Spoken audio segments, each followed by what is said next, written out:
I don't know how long this is going to go on, but I suspect we're going to be seeing what I have been noticing lately is a further fragmentation of things on the more traditional side of things. Let's talk about canceled priests. How many are we talking about? Do you have any idea the scope of canceled priests, or like what happens to these men after they get canceled? And I'm assuming we're going to just generally think that these are men who have been canceled, maybe unjustly, like they didn't really deserve the treatment that they got. Like, what happens to these men? So there are hundreds of these priests out there. Some of them were canceled early in their career, like Father Lovell was initially. And I bring him up because Father Altman issued a response on behalf of the Coalition for Canceled Priests last night, which I covered this morning. And it was in his usual very hot sort of way he has of expressing ideas. But Father Lovell was canceled fairly early in his own ecclesiastical career. Father Altman fairly late in his career. Then you have Archbishop Vigano's organization, Exsurge Domine, which will support even canceled seminarians. There are seminarians who make it into the transitional diaconate who then get canceled for being too traditional. And this is actually a very widespread problem in the seminaries in a lot of dioceses, where seminarians will have devotions to the rosary and pray the traditional breviary, have ideas that would be recognizably Catholic that no clergyman wouldn't have had in centuries past, and then they get canceled for their troubles for being too rigid and too clericalist. So there's numbers of these organizations that now, there's at least three now that Father Lovell appears to be starting a new one. And it's really more of an indictment of the state of the church than anything else. Why should such organizations exist? The fact that not only is there one organization, now there's like three at least, that tells you something. But there's something very seriously wrong going on in the institutional church. From what I've read of the Coalition for Canceled Priests, they provide some material support. So financial support so they can actually feed themselves and travel and do some of their ministry. I would assume that they do some coordination also, so these priests can offer sacraments when, for whatever reason, laity in some places don't trust their local dioceses, which is another very real problem and a very real indication of how bad things have gotten in the church, where there are laity who realize that who've come to believe for whatever reason that they cannot trust the diocesan authorities anymore. I would assume that most of those priests and those organizations hope that when you get more moderate or conservative leadership in Rome with a new Holy Father, which people keep predicting is going to happen soon, which strikes me as ghoulish to do, but when people keep predicting that kind of to be happening, I suspect a lot of these bishops or a lot of these priests are hoping that with a new pope will come more support from the Vatican itself, which may or may not happen. I mean, Benedict XVI's reign famously would have communications sent about from the United States and Western European countries warning them of predatory priests. And nothing was done, and not because Benedict chose not to act, but because, as he once famously told John Venari, the now late editor of the Catholic Family News, he had a face-to-face meeting with him, and he told him that he doesn't get much of the mail that's sent to him. And sometimes the first time he hears about mailgation is when people tell him face-to-face. And it turned out that the Lavender groups, the James Martin types, were intercepting things. And not James Martin himself, not saying that about him, but priests with those kinds of inclinations were intercepting the mail. And that's pretty well documented at this point. One of the first things that happened when Father Lovell issued his letter to the public, signed by Father von Traco and a few others, that you may remember when Father Traco's homily went viral online when the remnant put it on YouTube about, it was one of the first, he was one of the first priests to issue a statement, give a homily to his parish, calling out the Vatican for a lot of the things we see going on now. And he ended up getting canceled for it a few months later. He was one of the signers of this. One of the first things that happened in response to that statement was Archbishop Vigano tweeting that he had personally washed his hands of the Coalition for Canceled Priests some time ago, to which Father Lovell responded that they washed their hands of him some time ago. And there were some accusations that they're just accusations at this point, so I haven't seen any evidence. That's why I don't feel comfortable, publicly talking about those things. But they're not, to put it mildly, they're not on the same page. So they will be, unfortunately, competing for resources. The church has been here before. I've never been against Archbishop Marcel Lefebvre or the SSPX. In fact, I actually think that the actions he took were tragic but necessary, and I think we're in that same kind of position today. And this is why I've actually publicly put out there before that it would be very good for Archbishop Vigano to work to at least get some ideas from the SSPX, some of their bishops, some guidelines for how to maintain positive relations with Rome, because despite what many people who they're from the internet magisterium, I'll call it, have said, where they'd have declared unilaterally the SSPX to be in schism when the Vatican never said that.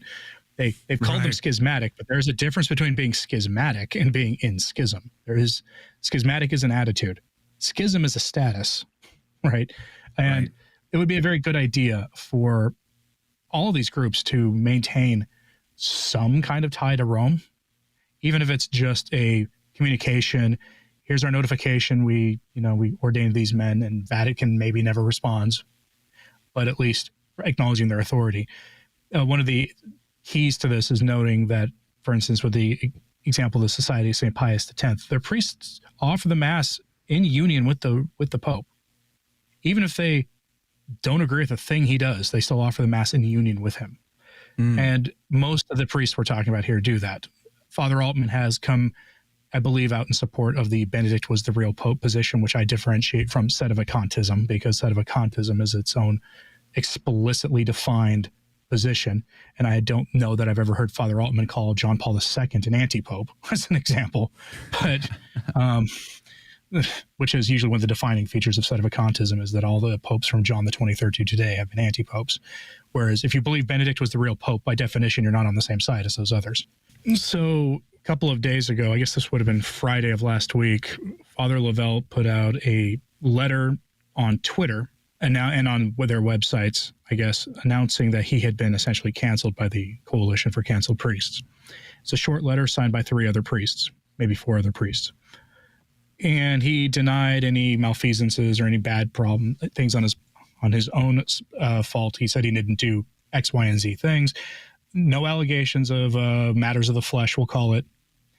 What ended up happening is a couple of days later, Father Altman yesterday had a letter publicly published on Twitter through another organization responding to this, and he denied most of what they said, if not all of it, including that an allegation Father Lovell made was that he was never invited to participate in an investigation. He was never given a due process, basically.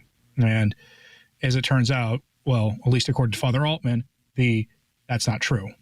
Father Altman denies that and says that Father Lovell refused to work with their investigators on things. And this has to do with financial issues, who's qualified to lead the Coalition for Canceled Priests, and how the way the organization had been run until very recently was setting it up to come into the crosshairs of the IRS, which is no joke, right? Especially in this day and age when we find out the FBI are spying on Catholic organizations, you want to make sure everything you do is perfectly fine, right to the letter of the law.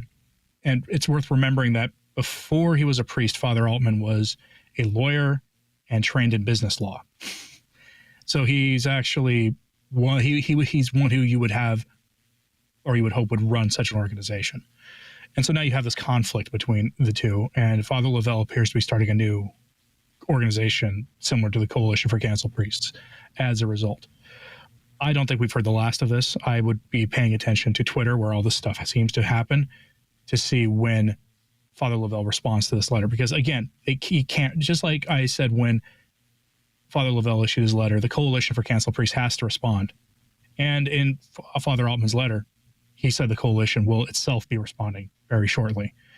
But Father Lovell will probably have to respond to this too. I don't know how long this is going to go on, but I suspect we're going to be seeing what I have been noticing lately is a further fragmentation of things on the more traditional side of things, which is unfortunate.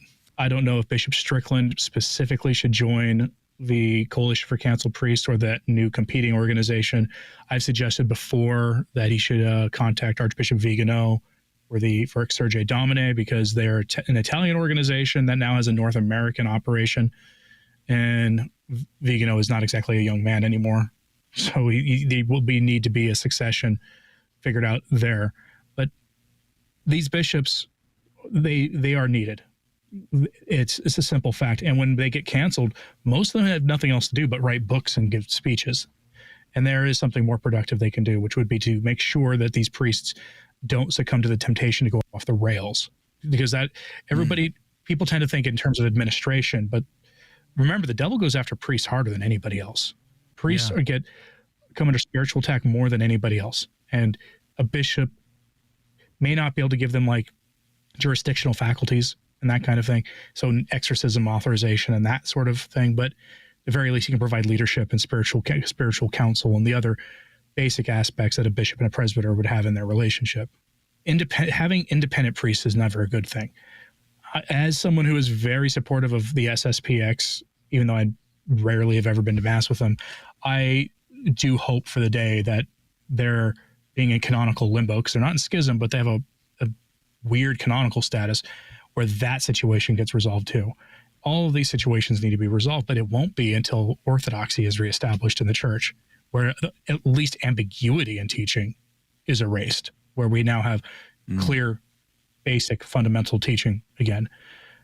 And that's I don't know what it's going to take for that.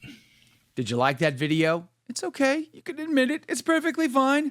Hey, we cover the big stories of our day, from inside the church to outside the church to all points in between, and we do it from a Catholic perspective. It's called A Catholic Take. It's a radio program Monday through Friday. We live stream it right here on this channel, by the way, so make sure to subscribe, like, and share. We would be very grateful to you. And don't forget, you're going to want to watch this video right here because you don't want to miss anything.